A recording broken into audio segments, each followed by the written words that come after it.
Dearest fantasy readers, welcome to the Dear Fantasy Reader podcast, where two best friends, Hannah and Karen, travel through the pages of our favorite romantasy novels. Join us as we take flight into the world of the Empyrean series, diving deep into the chapters, exploring characters, scenes, theories, foreshadowing, and more, taking what we've learned from the second book, Iron Flame, to reread and re-experience the first. With that content warning and spoiler alert, we will be covering anything and everything Empyrean series to this date, and any content Rebecca Yarros has given us.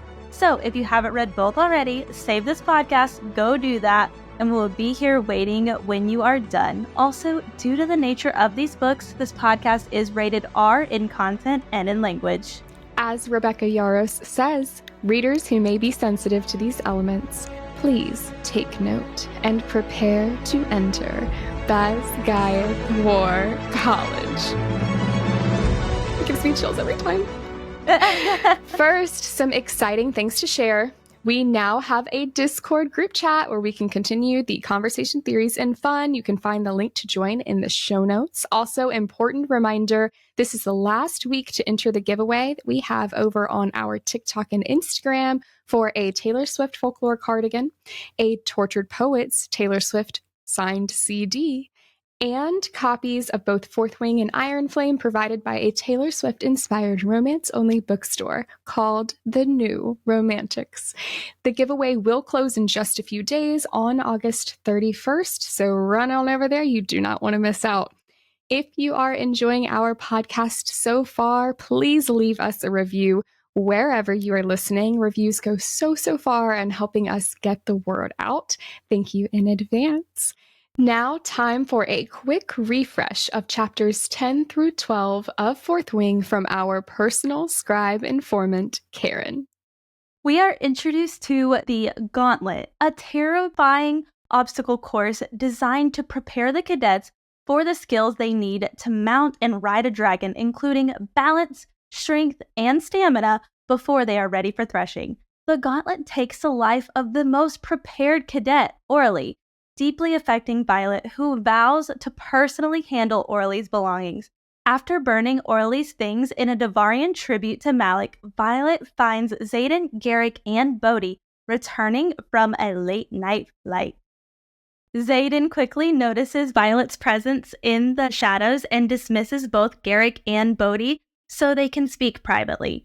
Violet confides in Xaden that hope is the worst thing about Basgiath, and that she is too short to make it across the final obstacle in the Gauntlet.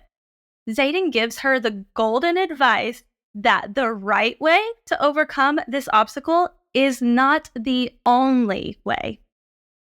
Gauntlet and presentation day arrives, and Dane, in true Dane fashion, continues his sulking, trying every way he can to stop Violet from risking her life to become a writer. He was almost successful, but Violet has made up her mind. She would rather die trying than run away and never know if she could have made it. Finally, Violet begins the Gauntlet challenge, taking Xaden's advice. She gets creative, using her dagger to gain the extra leverage she needs to complete the final obstacle. Wing leader Amber Mavis, notorious for following the Codex, is quick to claim that this was cheating.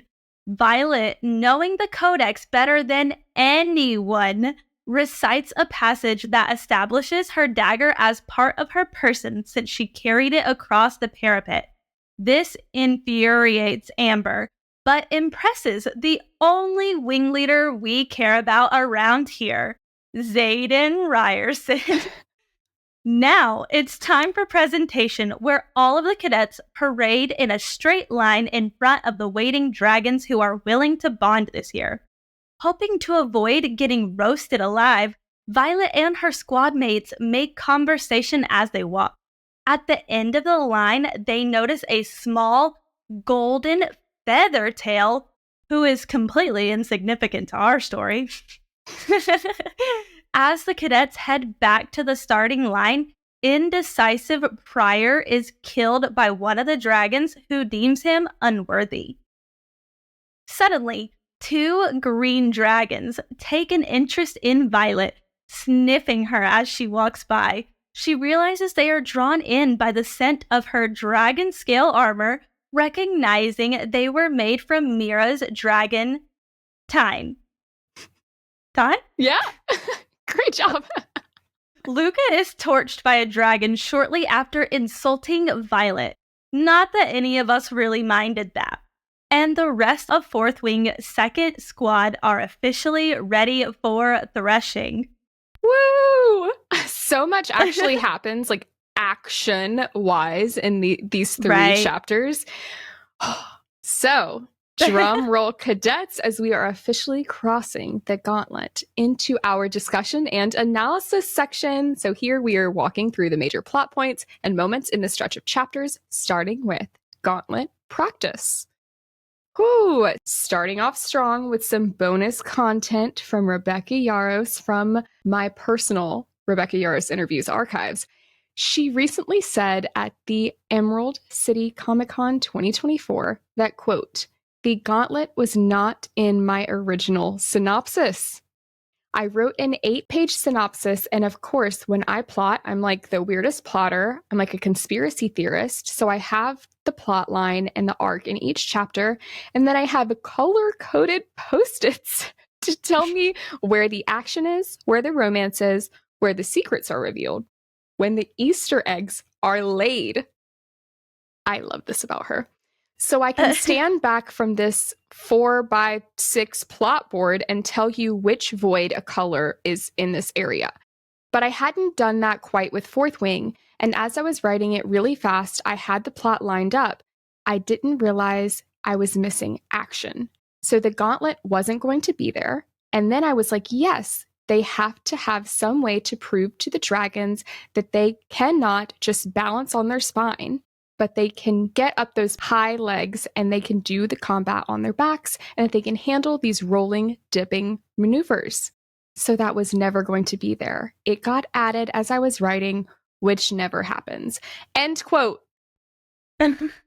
Whoa, if she didn't just info dump on us. But what? Oh my gosh. I'm so glad that she added it in. It seems very necessary that they have some sort of test that will prove to the dragons that they can handle this. Yeah, that makes sense. At first, when I read this, I was like, well, this gives me anxiety, so we don't have to keep it. But you're right. It was a necessity to have as a layer to them being badass as writers. If they wouldn't have had to go through this and prove that they could do all XYZ things. Now, did they have to die in the process of trying to practice? No. But no. Anyways, Karen, I have to know, what did you picture in your mind for the gauntlet when you were reading it?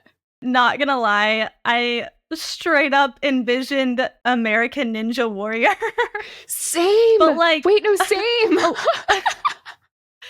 I did envision it a little less colorful than that because American Ninja Warrior is bright reds and stuff like that.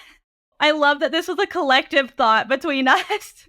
I don't know if it's just my limited imagination, but as she was explaining it in the chapter, it was going right over my head. I was like, I can't picture any of this. So I was picturing the big blobs that they try and walk on that they bounce off of. To me, that is how Orly died.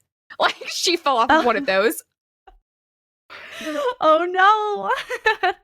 That's what I pictured. Anyways, I've actually come across since then some really cool TikToks of the Gauntlet fan art that are so far from what I had pictured in my head, but are so much more accurate.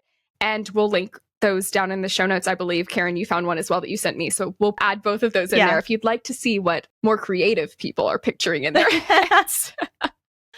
Oh my goodness. One is really cool because the TikTok that Hannah found is a video, like she said, going through it. I found more of a 2D drawn version of it, which is also pretty cool. Still so much closer to our Ninja Warrior stuff.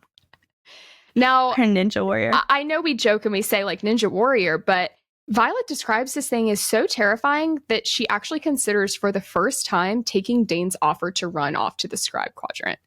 And I feel up until then, she's really not backed down in a place of like fear, but this was enough to push her too close to the edge on that. And it's totally understandable because if you fall, you die. That is an intense course.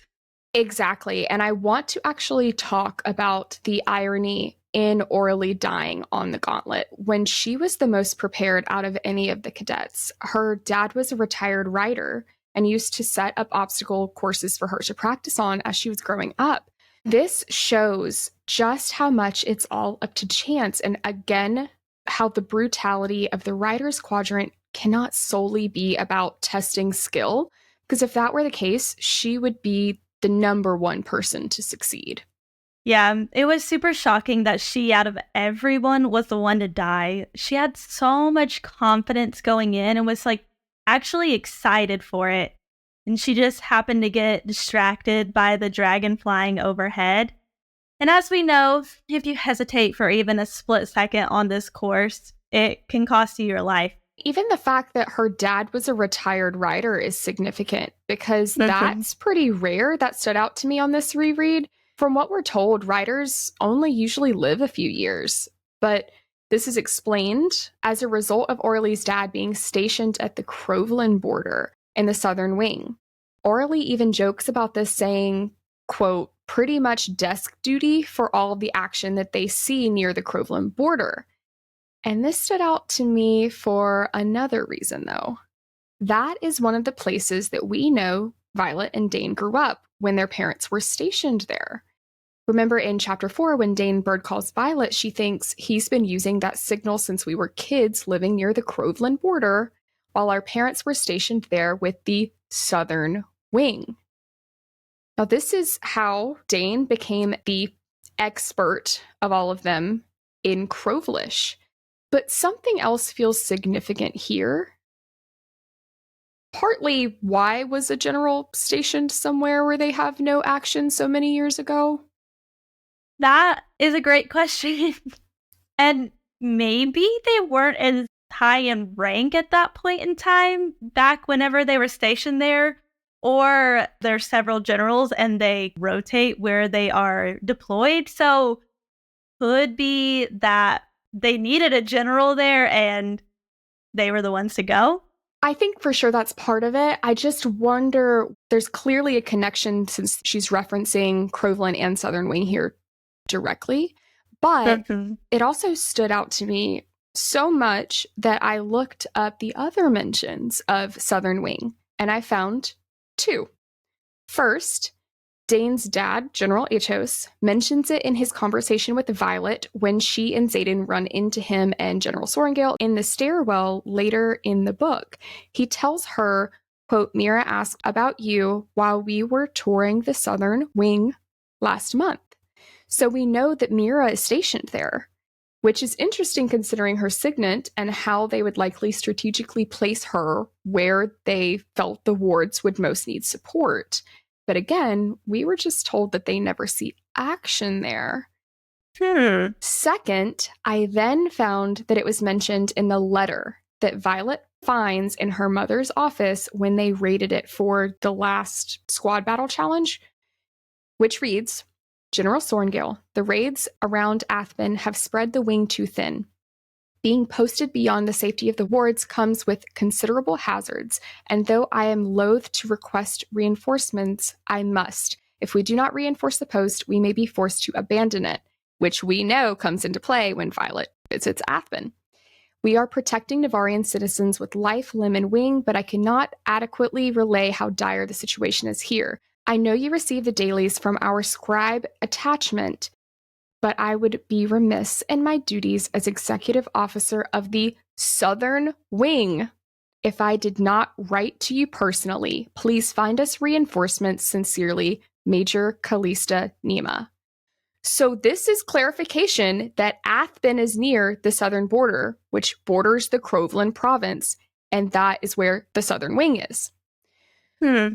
So the southern border is where we start hearing about more frequent attacks in Battle Brief. And I think that Orly's dad and her joke here was setting up to show that these attacks are abnormal, again, pointing to both the rise in venom or the Griffin Flyers getting more desperate to steal alloy to protect themselves and therefore are attacking more frequently, and together are all setting up for Violet to be sent to Athbin, where the Venom attack. Oof. That makes so much sense, and especially having more attacks in the recent years and not when Orly's dad was there or not when General Sorengale and Atos were there. Yeah, I didn't understand it my first read. This took me a lot of thinking through, and so I really wanted to try and outline it as best as I can. This is how I understand it right now, but we'll keep an eye out for any other connections to this. Anyway, back to gauntlet practice. Riddick losing his temper on Tynan. As much as I love Riddick's comedic relief and Tim and just Riddick, I also appreciate seeing the more serious side of him standing up for Violet. Yes, me too. I love that even though he is mostly in this silly, goofy role, he is so protective of his friends. And I actually love that about the entire group that Violet befriends at Basgaia.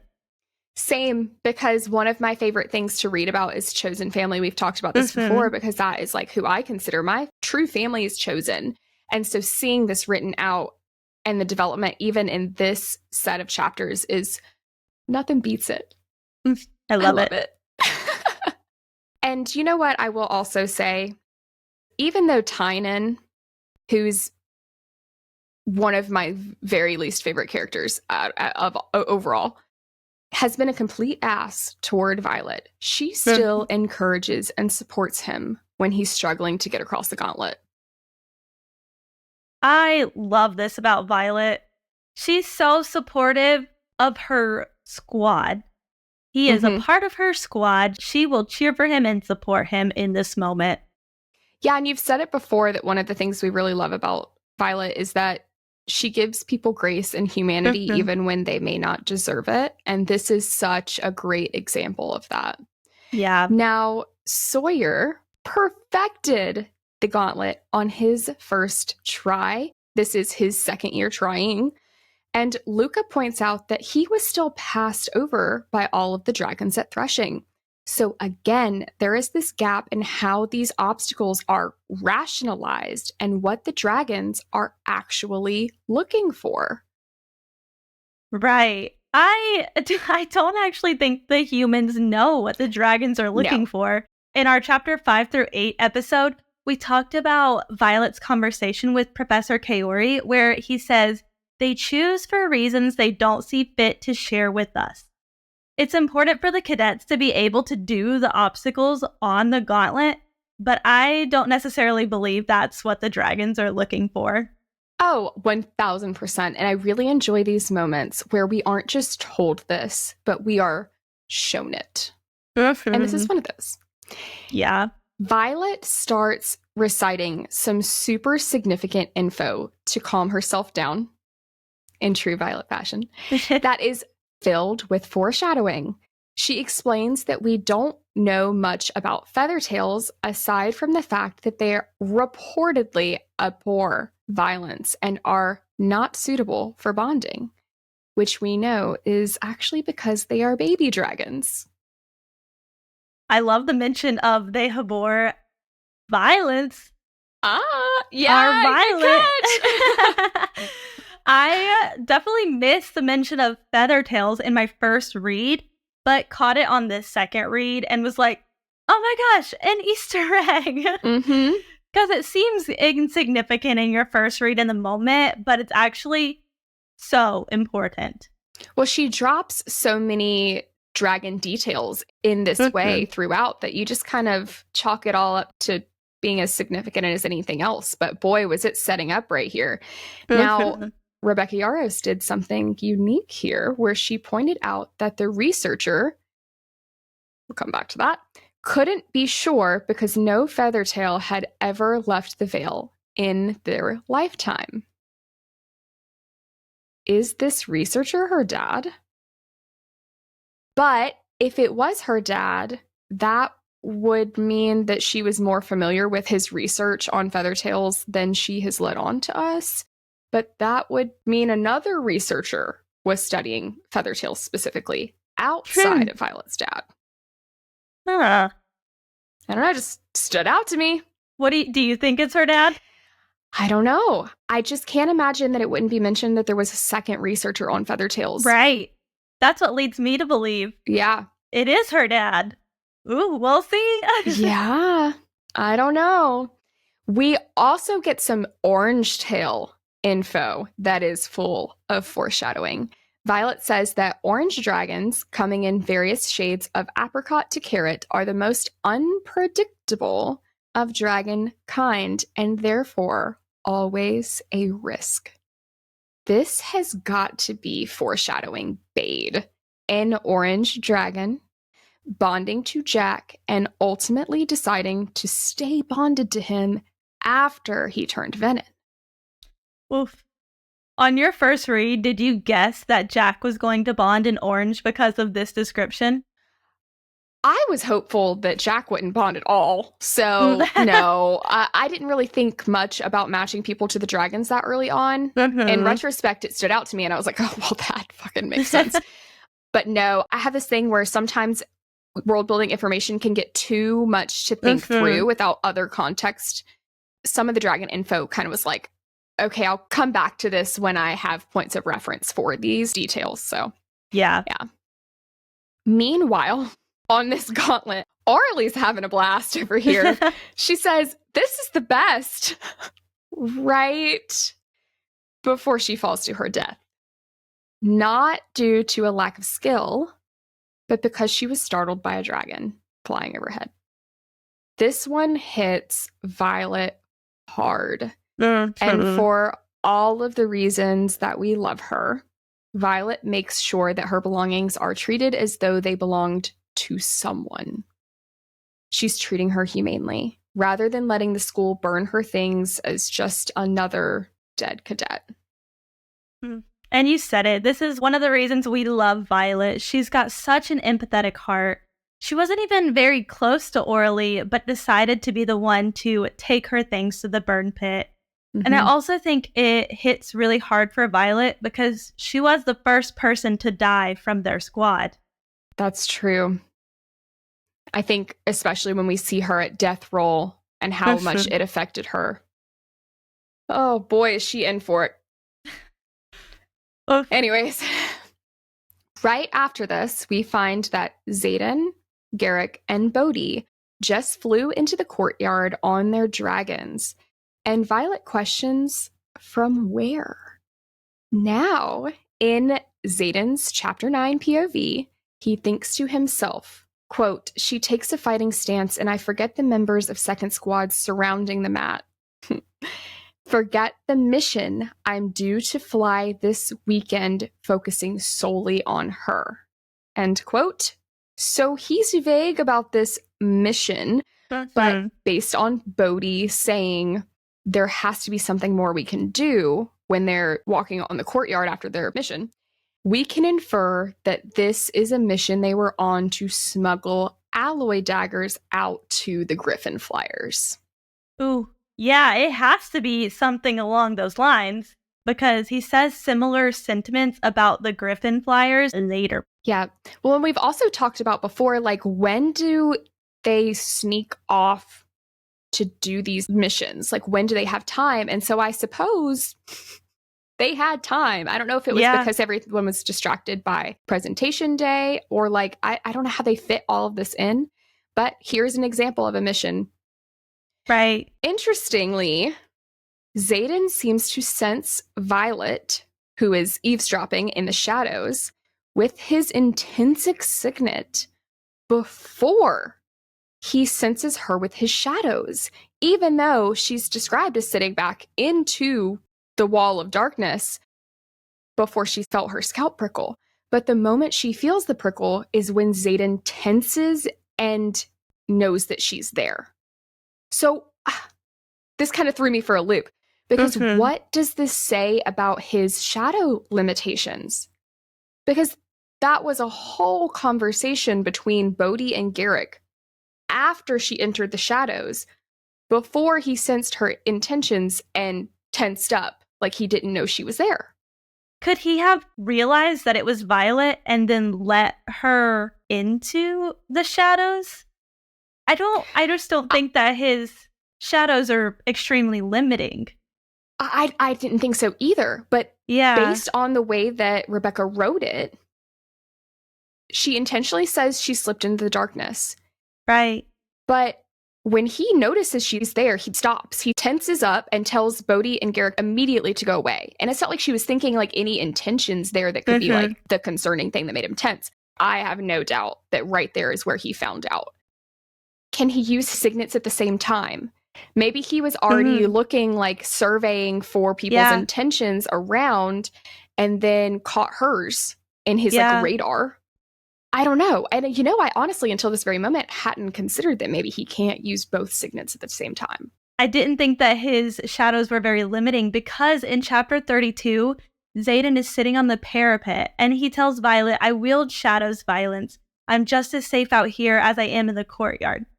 If his shadows can keep him from falling to his death on the parapet, it makes me just feel like there can't be all these limitations with it.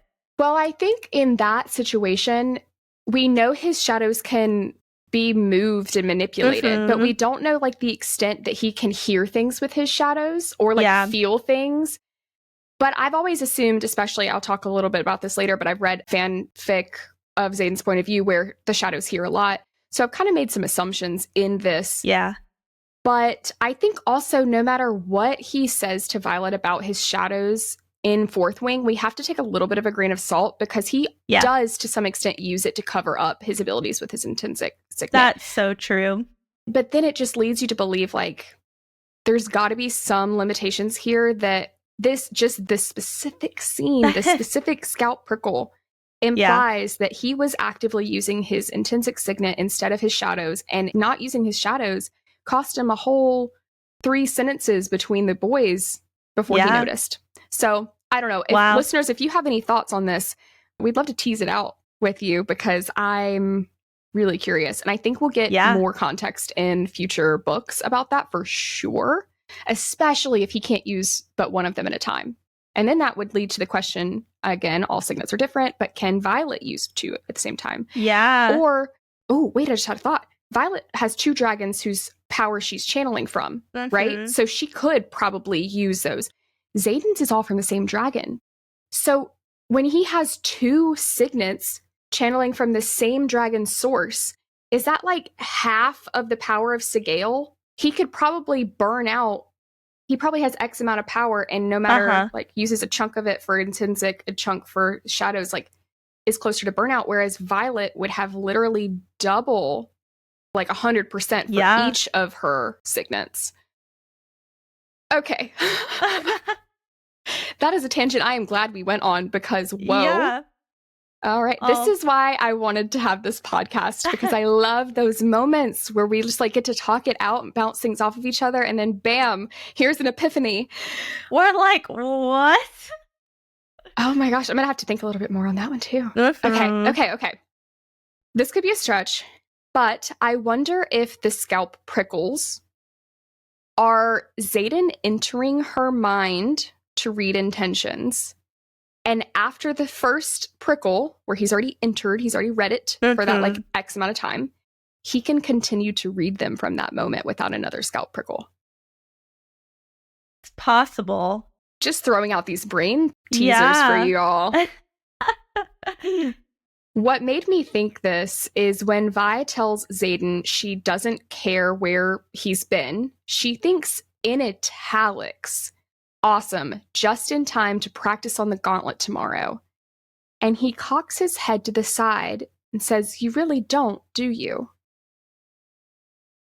Now, this could easily be him picking up on her body language, but the fact that it was in italics, I would be checking her intentions to see if she really cares if I were him. So I just wonder, like, is he able to continue to read them after that first scalp prickle? Maybe he's doing a little bit of both, reading body language and intentions. That's true. I just like to think that he's always using his powers. Yep. And I totally think He read her intentions about running off to the Scribe Quadrant and blames it on his shadows. So he says, quote, I know everything that goes on here. And then darkness swirls around them, so his shadows. Shadows, remember, they hear everything, see everything, conceal everything. And based on the clue we got that his intention signet is what alerted him to Violet, this really makes me question if his shadows can, really can do all of that, or if he's using it to cover for how much he knows with his intrinsic signet. Like, I figured that that was the case to some extent, but this really emphasizes that. It definitely could be that he knew from his shadows, but I agree that I think he was definitely reading her intentions and slipped up again. Mm-hmm. Yeah. I mean, it could all be chalked up to like hearing rumors, but like, where would that have circulated? Like, that should have been a moment where we as readers were like, how do you know that? We believed it. We believed the shadow thing. It's my bad for trusting in Xaden. But you know what? I haven't learned my lesson. And I'm okay with that. So Violet tells Xaden she's debating running away when he asks what she's doing out after curfew. And he responds that he's doing the quote unquote same. And Violet thinks sarcastic ass. But honestly, here, I bet he was thinking this. After just meeting with the Griffin Flyers and knowing that he can't help more, I mean, he says that this was hard for him later chapters to stay there knowing that he couldn't do more to help. This might actually be at the beginning of Iron Flame, I think.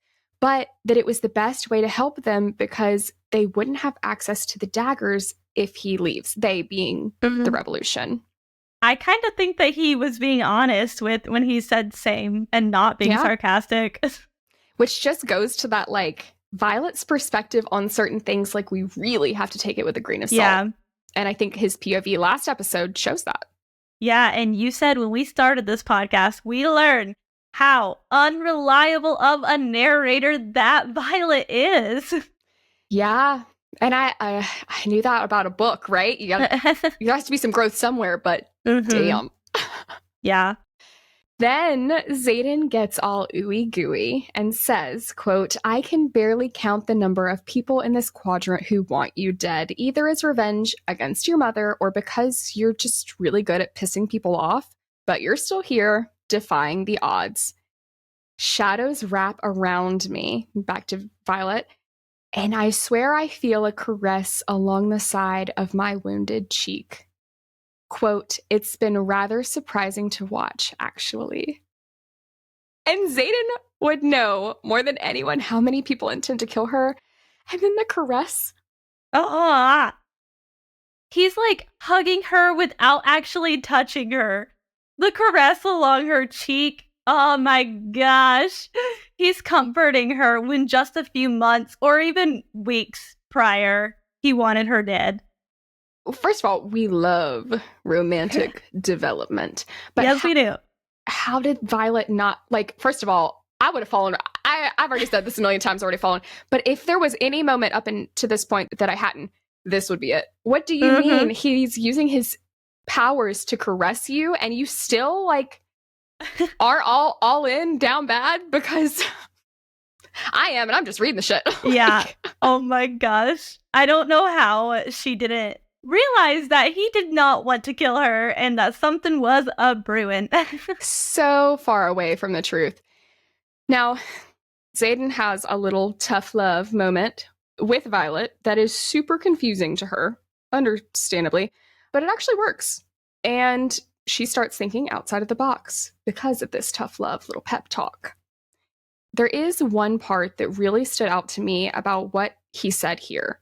Quote, you want to know why you're still alive, because you're at the scale I currently judge myself against every night. Every day I let you live, I get to convince myself that there's still a part of me that's a decent person.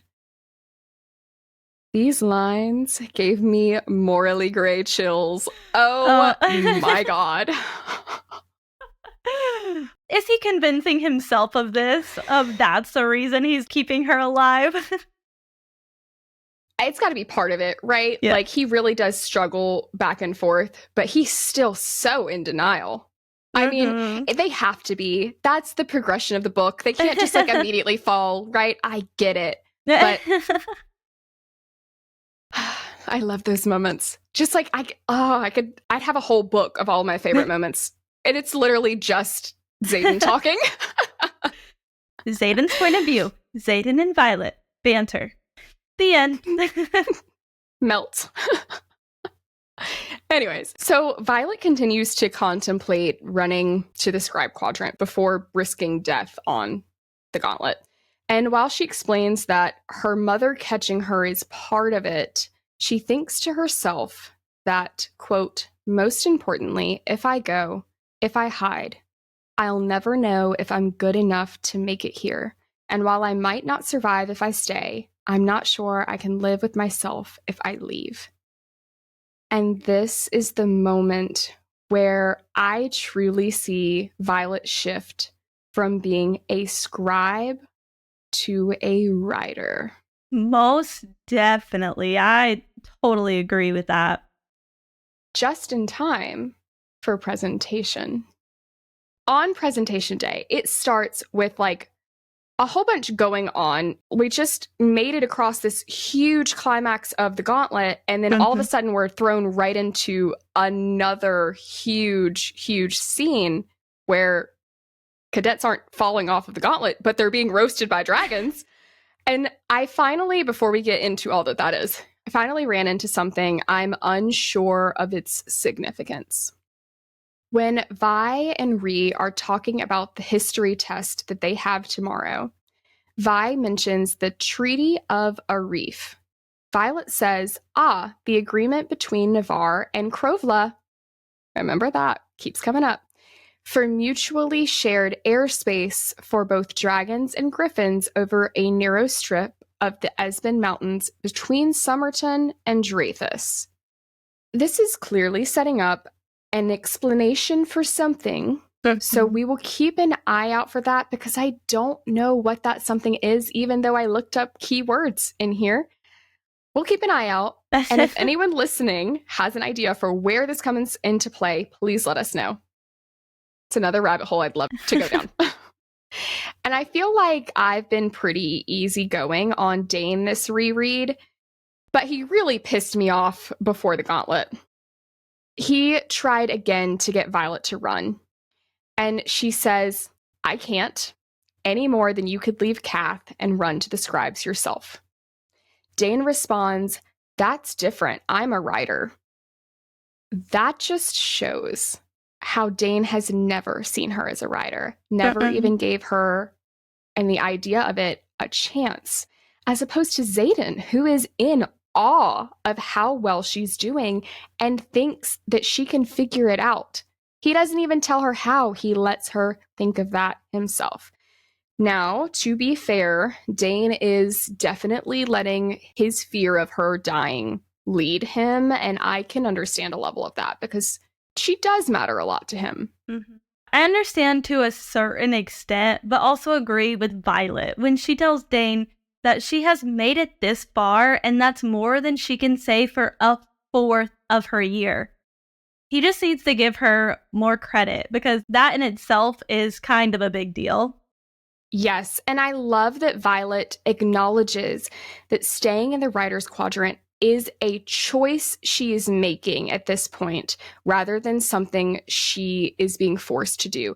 Yes, that was the case initially, but she had an out and she chose to stay. And that timing is super important because it is absolutely what kept her from being torched by a dragon at presentation. Now, Violet reemphasizes this difference when Dane asks her what changed between Parapet and now. And she responds, me. I got chills. Big time chills. I also love how Amber Mavis is having a fucking breakdown over Violet getting creative and making it across. Like, she's more angry about that. And Xaden is bored out of his mind recording times with his stopwatch. But it was even more satisfying that Violet read the codex word for word against Amber, who is known for following it to a T. Violet even thought, no wonder she and Dane are so close. They're both in love with the codex. And then Amber's, you're quoting the codex to me? So satisfying. Then, unlike Dane stepping in front of Violet and always stepping in first, Xaden lets Violet speak and defend herself. Ugh, naps for Xaden. It's such a small detail, but it makes a world of difference. Because she is not a damsel in distress, and Xaden doesn't treat her as one. Absolutely, which again is one of my favorite parts of his character, and I love how Rebecca shows that difference between Xaden and Dane.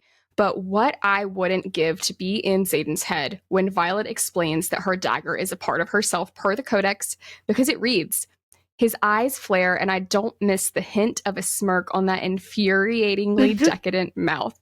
And then she uses her own words against him, saying, the right way isn't the only way. I just know that this was the first time, the very moment he first called her a brilliant fucking woman in his mind.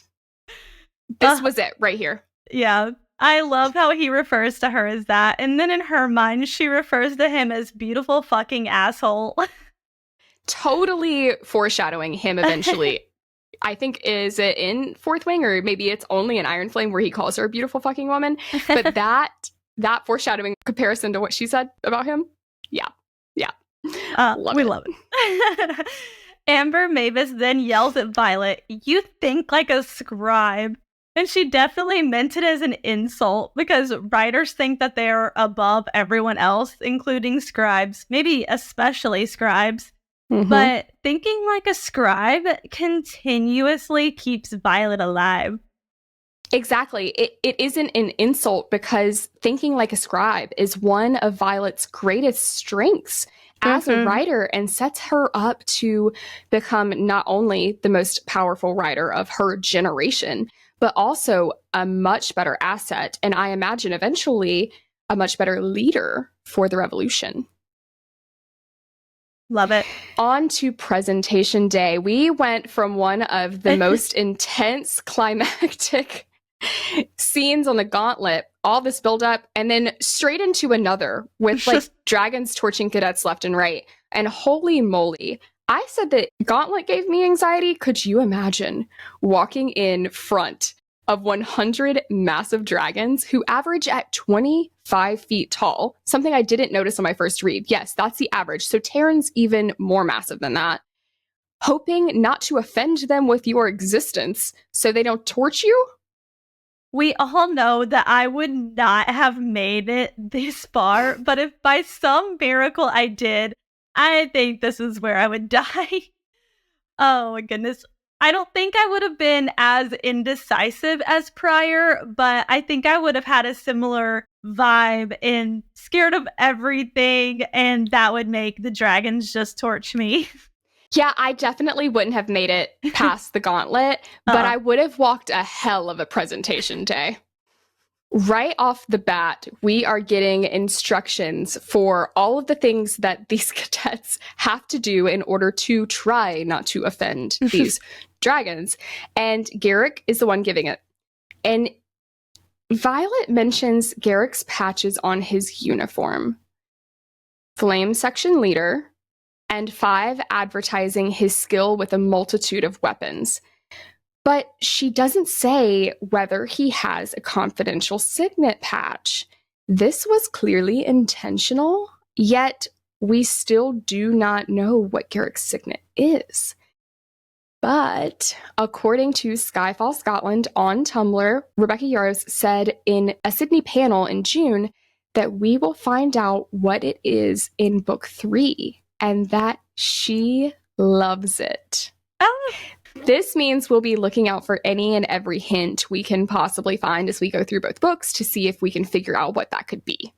Because I cannot wait to figure it out. Oh, I'm so excited. I wonder if, and we'll continue looking for foreshadowing of his signet, like you said. I wonder if it's going to be more in Iron Flame, because that's where Oh, yeah. we learn more about Garrick. It's just so strange to me that, like, as much time, I know we don't spend a ton of time with him, but, like, how has no one ever mentioned if he has this cool signet that she loves to write? How has nobody mentioned it so far? And she knew his signet in these books, so it must be, like, so significant that she really wanted to hold on to it until late. I don't know. I can't wait. In this stretch of chapters, we get to meet our darling Andarna.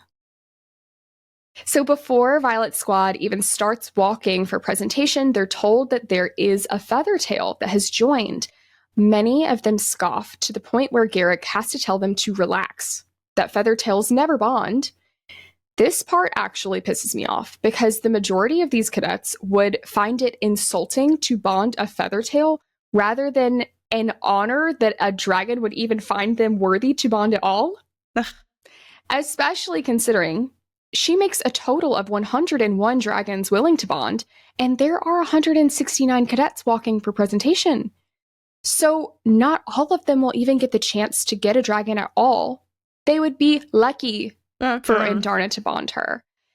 And now that we know how unique Andarna is, they really were just so arrogant and undeserving. So true.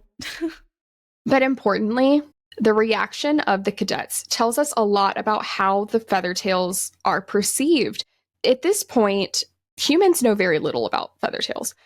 They assume that it's an adult dragon with a different tail type option, because remember, dragons get to choose their tail, and all but feather tails are weapons like dagger tail, club tail, morning star tail. You get it. So in their minds, Feathertails choose to have that tail as a weapon, which makes humans think they're weak and don't bond because they abhor violence, when in reality, they're just baby or toddler dragons that are only a few years old. I didn't put that together about the tails. Oof. Yeah. Rebecca Yaros, and this is not something I threw in the notes, so I'll have to find this interview, but she said that she really thought it would be interesting to have this variation where the dragons got to choose their own tail and what that says about the dragons, which is where I connected it. I don't remember catching that in the book itself, but she says this, they get to choose. So yeah, I didn't get it either about the Feathertail until I started trying to picture it, and I was like, wait, like that connects, that makes sense. 100%. My mind is one of those like conspiracy theory boards. Yeah. That's what my mind is all the time. So all of that information is why these cadets are so shocked by how small Andarna is when they come across her at the end of presentation line, is they assumed that Feathertails are the same size as the other ones because no one else has seen a Feathertail in their lifetime. And this would mean Andarna is abnormally small and weak, not big enough to carry a rider, and Andarna can hear them when they say that. Like, no wonder she's so self-conscious.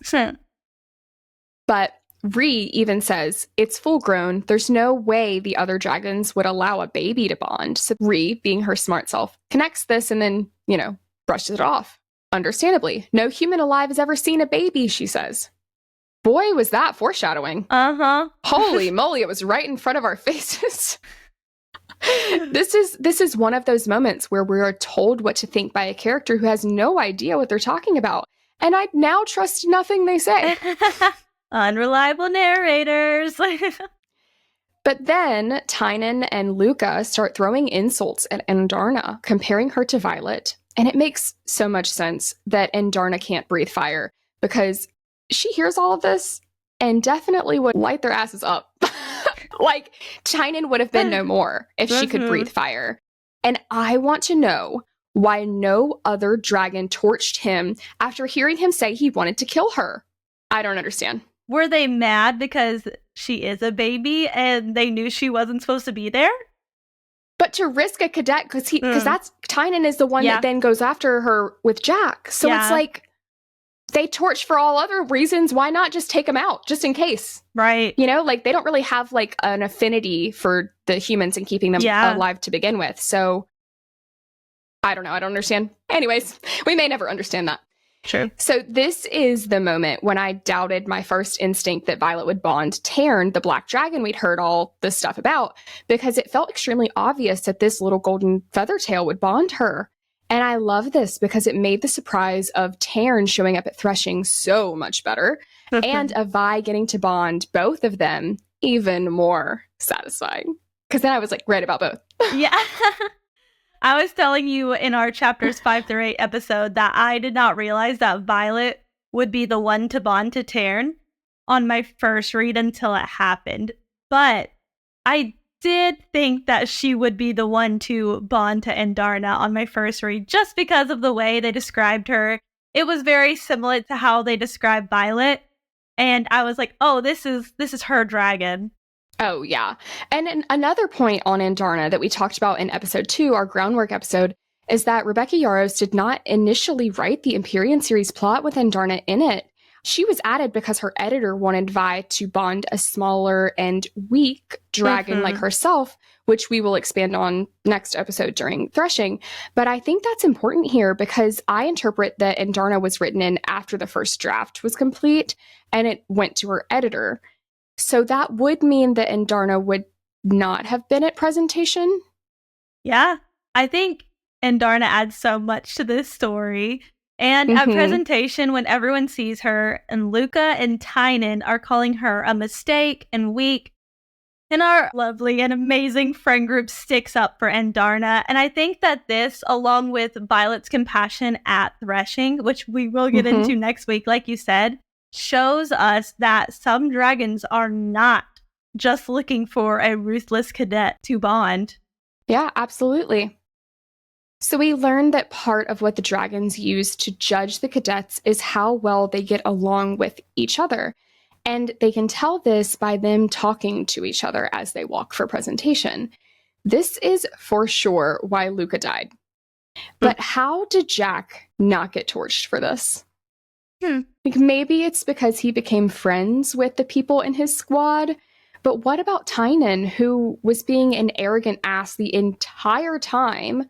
Why was he allowed by 101 dragons to go through Threshing to begin with? I think Jack has made a group of friends because he's got his little minions. I have no idea how Tynan did not get torched. And we said that earlier. How did he not get torched for the comments he made? But also, he was just being horrible to everybody. The logic that we're presented for why they get torched, and I get that, like, we also don't know the dragon's reasoning, but, like, if anyone should have qualified for that, it should have been Tynan. Like, even over Luca. Like, he should have died before Luca. I don't know.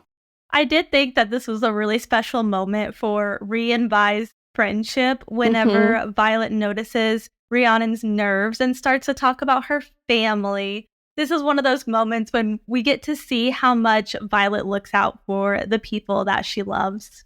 Absolutely. We also learn that the first years are not allowed to write their families to encourage loyalty to the wing. Violet comments that this is a bullshit rule and how she's just as loyal to her sister whether she's had a letter from her or not.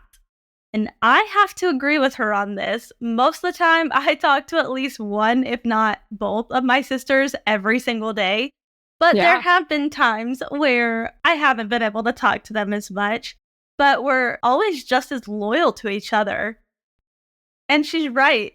Some bonds just can never be broken. I also noticed that comment that she made there, which I have some theories on who we might be losing eventually because of that. Some bond will never be. I won't go there. I won't go down the rabbit hole. I'm sorry. That was such a sentimental moment and I just like crashed the party.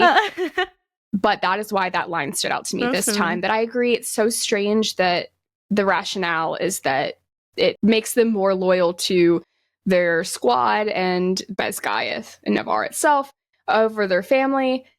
There's got to be more to that, or there's just I'm so interested to know your theory on that. Are you saving it for another time? You know, I don't think it's like super in depth so much that I just see the direction of Onyx Storm losing another strong relationship in Violet's life. So I don't know. Yeah. I don't want to stress you out. Well, I'm going to wait and stress you out during Iron Flame. How's that?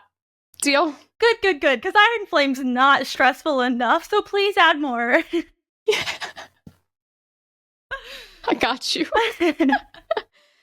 I did especially enjoy the moment where Ree tells Vi that she can trust her and is slightly hurt that Vi didn't share her gauntlet plan with her.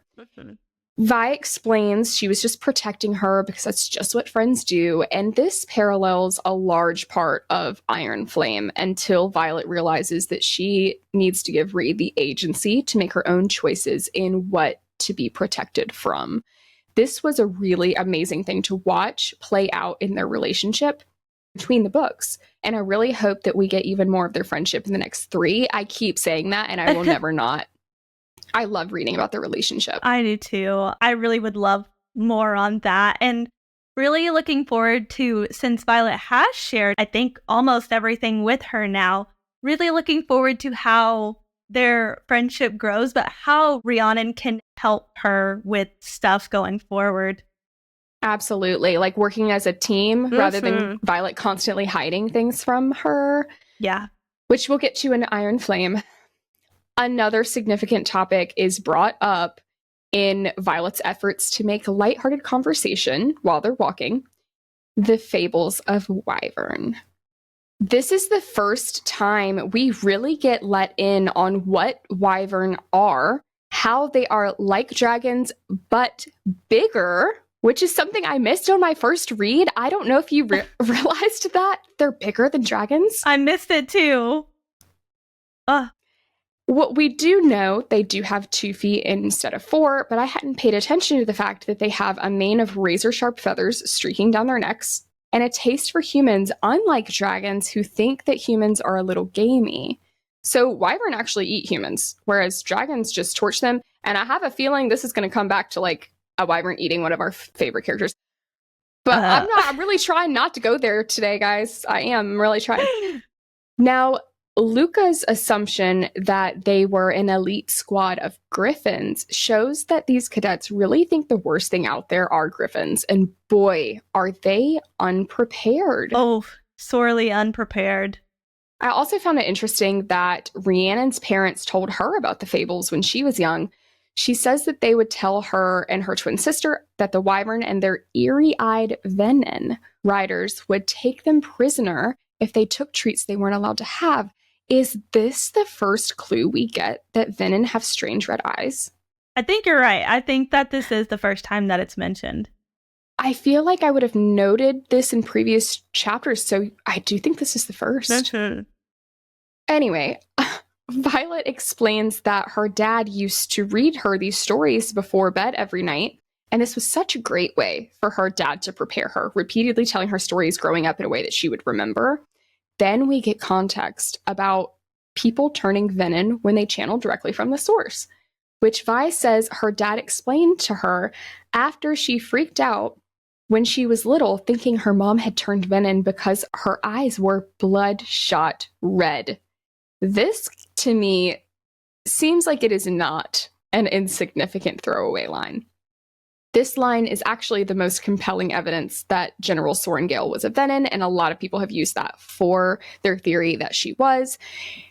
And what makes it even more compelling is when Luca laughs at them, saying this is some border village nonsense, which makes sense because people closer to the border are more likely to know about the venom, and that everyone knows the wards would stop any and all magic that doesn't come from dragons. So if General Sorrengail was a venom, she was under the wards and couldn't use that magic or channel that power, as the wards only began weakening in the last few years. But her eyes have just been that red one single night. My understanding is that they become more red the longer that they're venom. But maybe it's more complex than that and can also be super red if they've recently channeled a significant amount of power from the source and can go back to normal under the wards the longer they go without channeling. I don't know. She definitely could have been venom, But I don't think that General Soaringale was Venom. I think that her eyes were probably bloodshot because of exhaustion or something like that. But I do think that these details are very important and maybe just giving us clues about what Venom actually are. That's true. It's true. I'm gonna play with this. I don't have like a single she absolutely is a Venom or she absolutely isn't feeling, but I'm gonna play with that as we make it through the rest of this book and Iron Flame, because I do think that there's valid theories about the fact that Violet's hair is silver and somehow could have meant that that's connected to it. But we will get into that another time. Now, I really enjoyed reading the scene where the two green dragons, one of which we know goes on to bond Ree, start intimately inspecting Violet's dragon armor, smelling Tyne, Mira's dragon. And a few things crossed my mind here.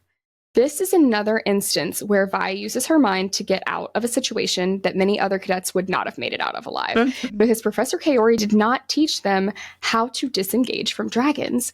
But Violet remembers that greens are the most reasonable, so opts to explain her cut hands and dragon armor to them. 2, I thought it was considered rude to talk to any dragon you aren't bonded to. But maybe that's different if the dragons themselves aren't bonded, or because like the greens initiated it. Yeah. Kind of. Still seemed risky. And 3, I really love when we get direct interactions with the dragons. It's so fun to read. And maybe she was able to address them directly because they approached her first and were like, they were almost like asking questions without asking questions. They were like, hey, why you smell like that? Yeah. Well, and they're also the most reasonable. So like Reason would say they approached her. They seemed curious. She explained it to them and answered what questions they may have had. So I think that we could write it off as that. But like, it definitely stood out to me that like, you are not supposed to be able to do that. It's one of the number one big rules about dragon to human relationships. And that wraps up our discussion of the chapters themselves. So much happened. In like these 3 little chapters, but also there's such big things. Now we are heading over to the Healer's Quadrant to do our weekly temperature check on our beloved characters and some that are really just pissing us off this week. So we are going to start with who was hot for you this week, Karen. I think it's going to be pretty rare when Xaden and Violet are not on this list for us. Absolutely. Violet specifically has to have her moment right here. As I mentioned before, we really saw her turn into a rider in this section. She had the perfect opportunity to run off and become a scribe, like she always planned, and was even tempted by it. But ultimately, she learned that what she actually wants is to be a rider, and it's so awesome to get to see her confidence in herself grow. So props to Violet this week. I also say Xaden because I do think he pushed Violet the way she needed to be able to think outside of the box on the gauntlet. But I want to be clear that Violet is the one who thought up the idea on her own. So really it goes back to props to Violet this week. Now, I do have someone new for this list. And that is Riddick. Yes. Yep. I wanted to add him because of the support that he shows his friends and his comedic timing. Absolutely. Honestly, like the Chosen family really gets it this week as well. You've got Sawyer, Riddick, and Ree, who all really step up for Violet in various ways at different points in this stretch of chapters. And I love watching it. Love it. So who was not hot for you this week? Luca and Tynan. Yeah. Both. With the insults about Andarna, I am so glad that Luca was roasted. Should have suffered longer. I don't think, I said this earlier, I don't think she was as bad as Tynan here, but somehow he made it through presentation. So he is like the number one, absolutely not for me this week. And will remain that next week. And then he will never be on the list again because he dies. Spoiler alert.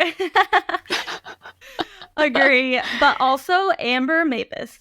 I cannot stand Amber Mavis. Because so she's against Violet here. She's like, you broke the rules. And if she's very into rules, that's fine.